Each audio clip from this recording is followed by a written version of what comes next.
Good morning, dear students. We are continuing with chapter Air and Water. Today we are going to learn about water and properties of water.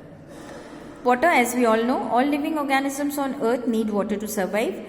Where did this water come from? Water comes nearly 70% on the earth's surface, that is almost 3/4. However, less than 1% of the total water is in the river, lakes and stream. The remaining water is found as ice and in the ocean. We cannot drink seawater as it is too salty, so the water that is found in rivers, lakes and streams has to be used by all human beings, animals and plants, and this is known as fresh water. And that's why we are supposed to save water, because only 1% or even less than 1% fresh water is available in rivers, lakes and streams.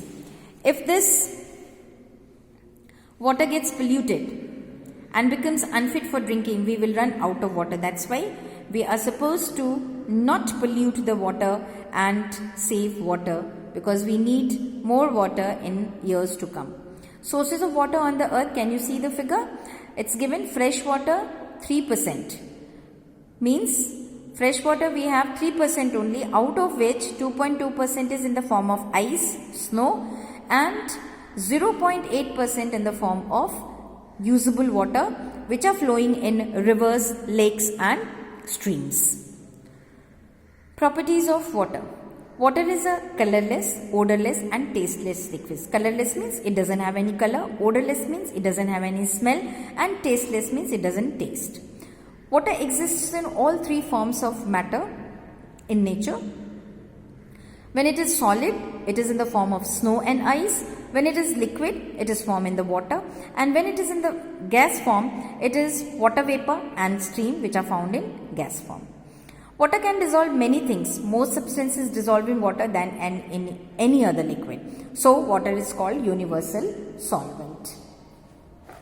Water is an excellent universal solvent. This is important for all living things, because as water travels through the water cycle, it takes many valuable nutrients along with it.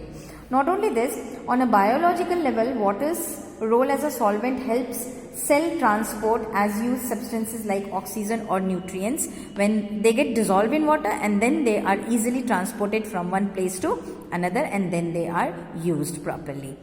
Substances such as sugar and salt that dissolve completely in water are called soluble substances. We can see here this activity 4.